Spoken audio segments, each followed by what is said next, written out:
The afternoon was perfect.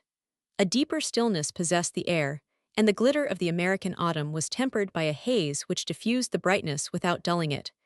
In the woody hollows of the park, there was already a faint chill, but as the ground rose, the air grew lighter, and ascending the long slopes beyond the high road, Lily and her companion reached a zone of lingering summer.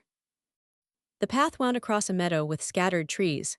Then it dipped into a lane plumed with asters and purpling sprays of bramble, whence, through the light quiver of ash leaves, the country unrolled itself in pastoral distances. Higher up, the lane showed thickening tufts of fern and of the creeping glossy verdure of shaded slopes. Trees began to overhang it, and the shade deepened to the checkered dusk of a beech grove. The boles of the trees stood well apart, with only a light feathering of undergrowth. The path wound along the edge of the wood, now and then looking out on a sunlit pasture or on an orchard spangled with fruit. Lily had no real intimacy with nature, but she had a passion for the appropriate and could be keenly sensitive to a scene which was the fitting background of her own sensations. The landscape outspread below her seemed an enlargement of her present mood, and she found something of herself in its calmness, its breadth, its long free reaches. On the nearer slopes, the sugar maples wavered like pyres of light. Lower down was a massing of gray orchards, and here and there the lingering green of an oak grove. 2 or 3 red farmhouses dozed under the apple trees, and the white wooden spire of a village church showed beyond the shoulder of the hill, while far below, in a haze of dust, the high road ran between the fields. "Let us sit here," Selden suggested, as they reached an open ledge of rock above which the beeches rose steeply between mossy boulders. Lily dropped down on the rock, glowing with her long climb.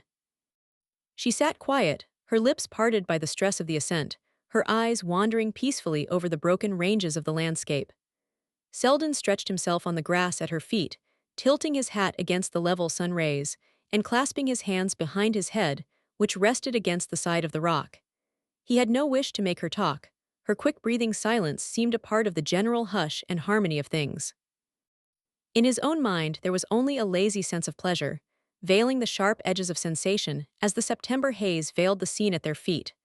But Lily, though her attitude was as calm as his, was throbbing inwardly with a rush of thoughts. There were in her at the moment 2 beings, one drawing deep breaths of freedom and exhilaration, the other gasping for air in a little black prison house of fears. But gradually the captive's gasps grew fainter, or the other paid less heed to them. The horizon expanded, the air grew stronger, and the free spirit quivered for flight. She could not herself have explained the sense of buoyancy which seemed to lift and swing her above the sun-suffused world at her feet. Was it love, she wondered, or a mere fortuitous combination of happy thoughts and sensations?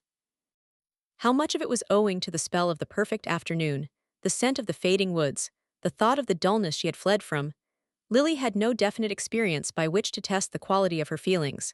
She had several times been in love with fortunes or careers, but only once with a man. That was years ago, when she first came out, and had been smitten with a romantic passion for a young gentleman named Herbert Melson, who had blue eyes and a little wave in his hair. Mr. Melson, who was possessed of no other negotiable securities, had hastened to employ these in capturing the eldest Miss Van Osburgh. Since then he had grown stout and wheezy, and was given to telling anecdotes about his children. If Lily recalled this early emotion, it was not to compare it with that which now possessed her.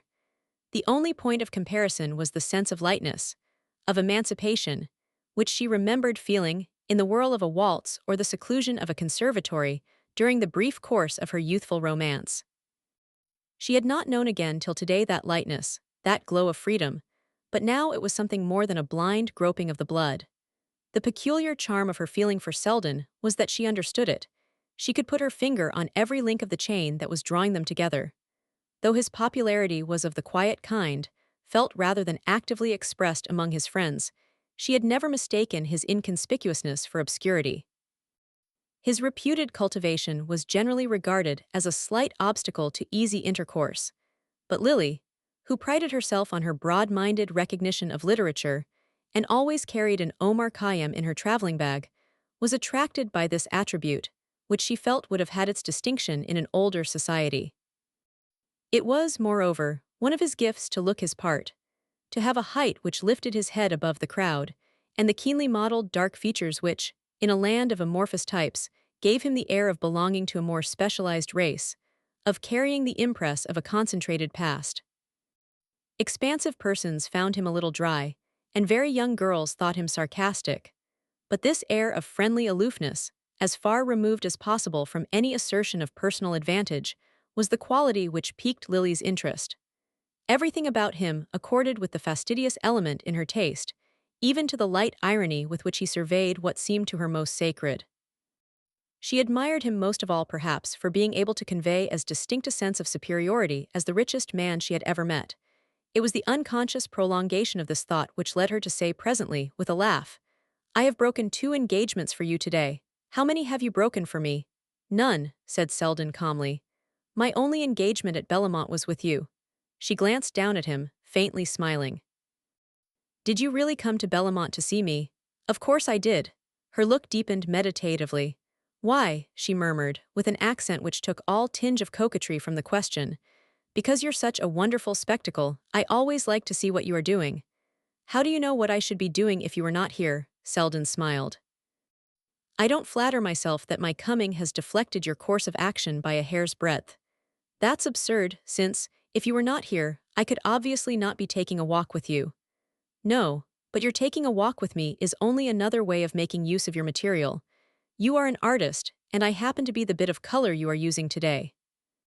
It's a part of your cleverness to be able to produce premeditated effects extemporaneously." Lily smiled also. His words were too acute not to strike her sense of humor.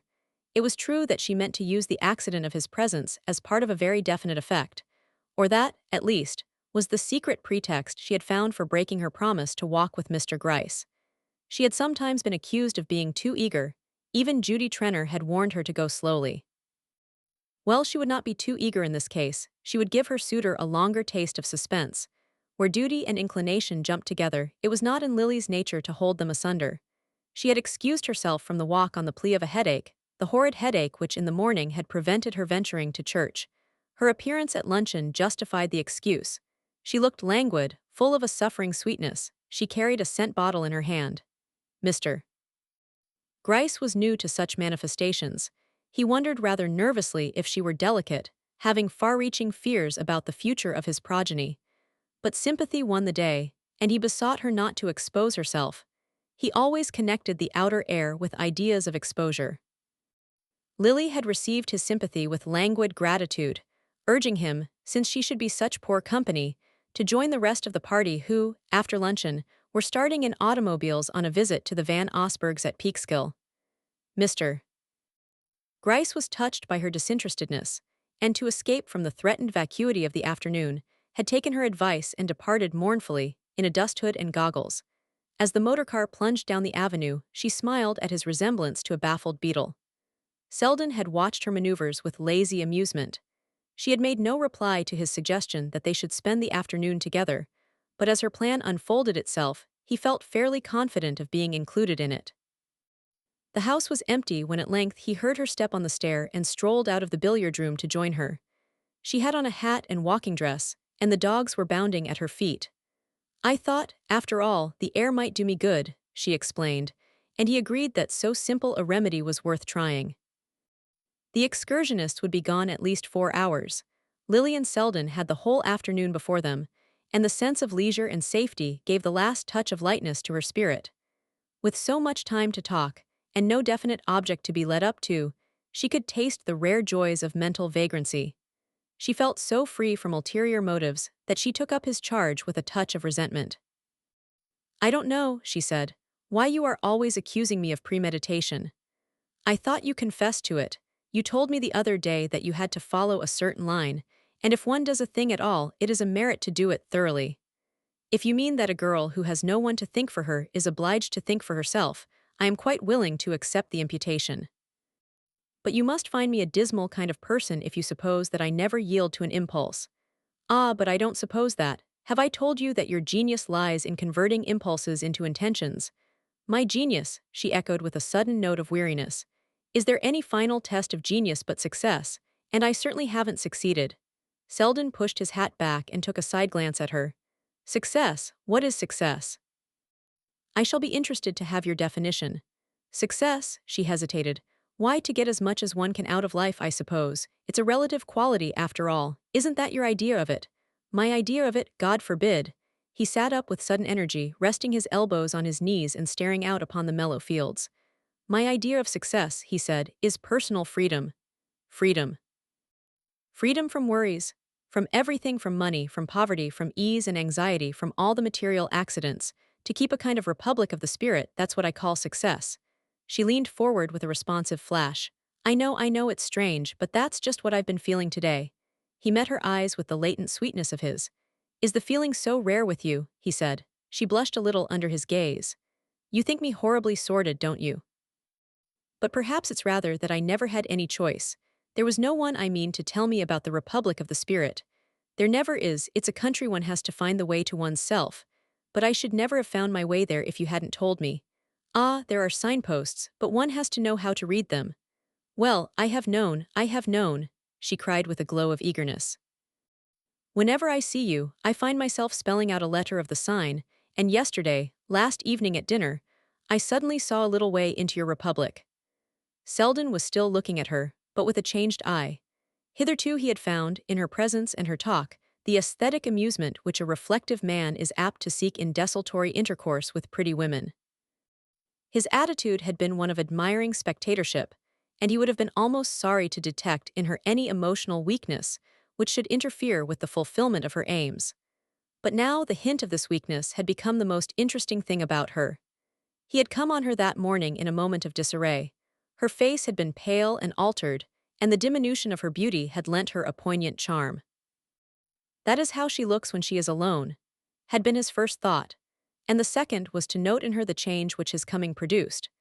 It was the danger point of their intercourse that he could not doubt the spontaneity of her liking.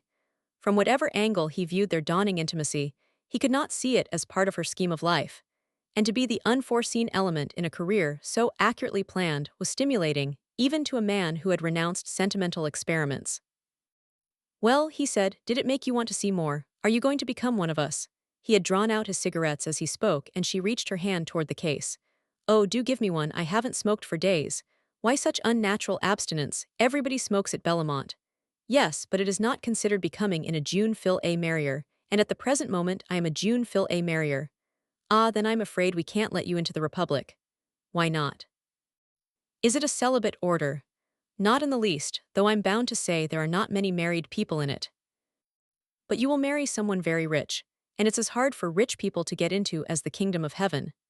That's unjust, I think, because, as I understand it, one of the conditions of citizenship is not to think too much about money, and the only way not to think about money is to have a great deal of it. You might as well say that the only way not to think about air is to have enough to breathe.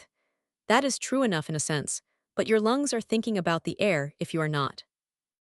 And so it is with your rich people, they may not be thinking of money, but they're breathing it all the while. Take them into another element and see how they squirm and gasp. Lily sat gazing absently through the blue rings of her cigarette smoke. It seems to me, she said at length, that you spend a good deal of your time in the element you disapprove of. Selden received this thrust without discomposure. Yes, but I have tried to remain amphibious. It's all right as long as one's lungs can work in another air. The real alchemy consists in being able to turn gold back again into something else, and that's the secret that most of your friends have lost. Lily mused. Don't you think, she rejoined after a moment, that the people who find fault with society are too apt to regard it as an end and not a means, just as the people who despise money speak as if its only use were to be kept in bags and gloated over? Isn't it fairer to look at them both as opportunities, which may be used either stupidly or intelligently, according to the capacity of the user? That is certainly the sane view, but the queer thing about society is that the people who regard it as an end are those who are in it, and not the critics on the fence. It's just the other way with most shows. The audience may be under the illusion, but the actors know that real life is on the other side of the footlights. The people who take society as an escape from work are putting it to its proper use, but when it becomes the thing worked for, it distorts all the relations of life. Selden raised himself on his elbow. Good heavens, he went on, I don't underrate the decorative side of life. It seems to me the sense of splendor has justified itself by what it has produced. The worst of it is that so much human nature is used up in the process. If we're all the raw stuff of the cosmic effects, one would rather be the fire that tempers a sword than the fish that dyes a purple cloak. And a society like ours wastes such good material in producing its little patch of purple. Look at a boy like Ned Silverton. He's really too good to be used to refurbish anybody's social shabbiness. There's a lad just setting out to discover the universe. Isn't it a pity he should end by finding it in Mrs. Fisher's drawing room? Ned is a dear boy, and I hope he will keep his illusions long enough to write some nice poetry about them. But do you think it is only in society that he is likely to lose them? Selden answered her with a shrug.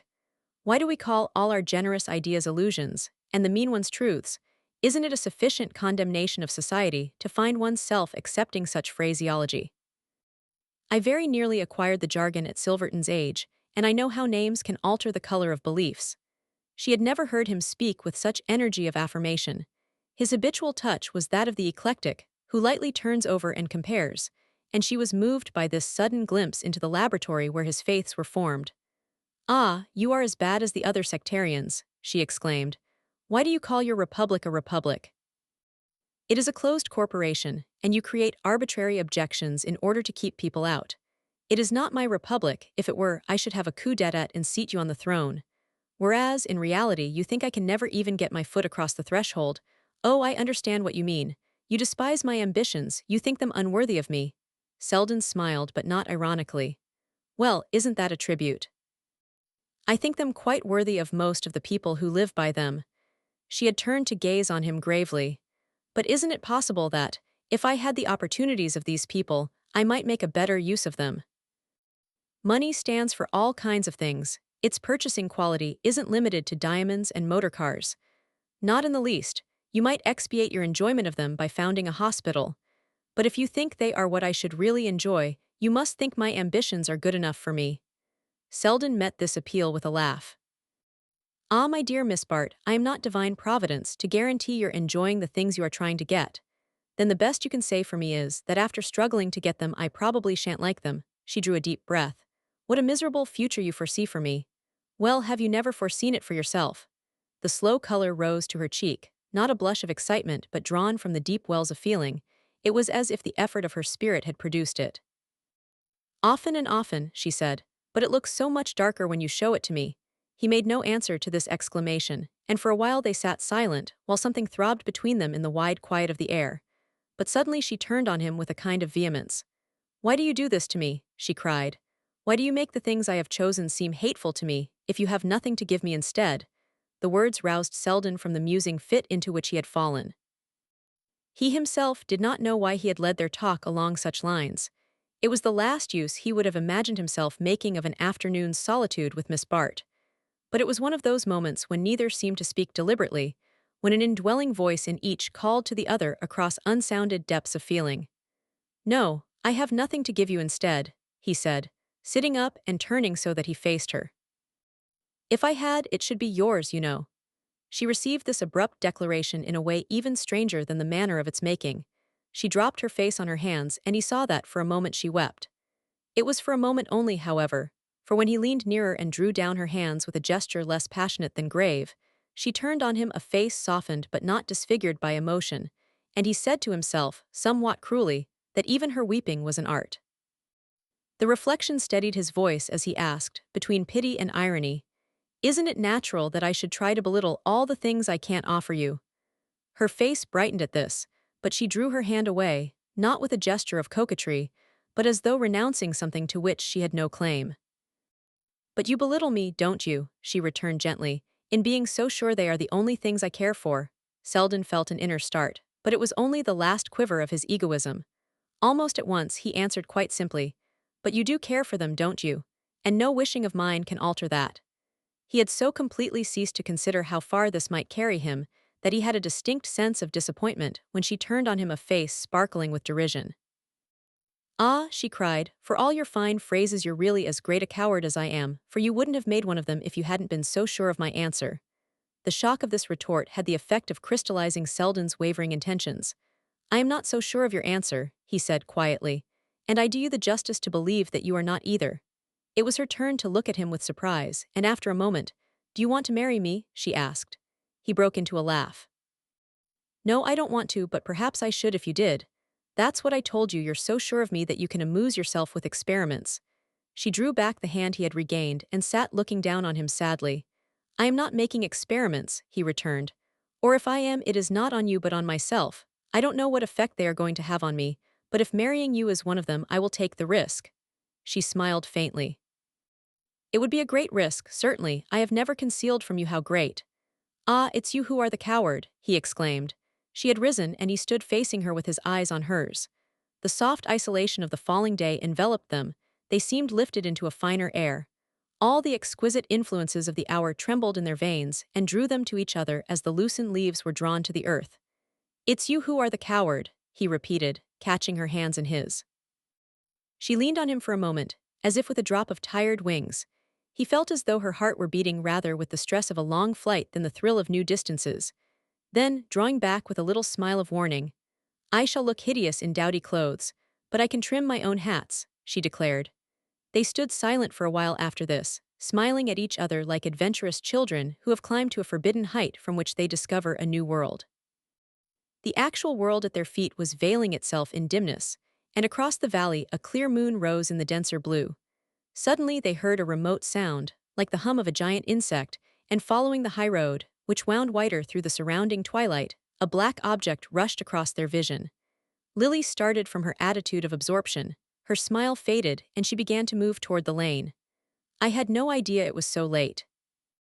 We shall not be back till after dark, she said, almost impatiently. Selden was looking at her with surprise. It took him a moment to regain his usual view of her, then he said with an uncontrollable note of dryness, that was not one of our party, the motor was going the other way. I know, she paused, and he saw her redden through the twilight. But I told them I was not well, that I should not go out. Let us go down, she murmured. Selden continued to look at her, then he drew his cigarette case from his pocket and slowly lit a cigarette. It seemed to him necessary, at that moment, to proclaim, by some habitual gesture of this sort, his recovered hold on the actual. He had an almost puerile wish to let his companions see that, their flight over, he had landed on his feet. She waited while the spark flickered under his curved palm, then he held out the cigarettes to her. She took one with an unsteady hand, and putting it to her lips, leaned forward to draw her light from his. In the indistinctness, the little red gleam lit up the lower part of her face, and he saw her mouth tremble into a smile. Were you serious? She asked, with an odd thrill of gaiety which she might have caught up in haste from a heap of stock inflections, without having time to select the just note. Selden's voice was under better control. Why not? He returned. You see, I took no risks in being so. And as she continued to stand before him, a little pale under the retort, he added quickly, let us go down.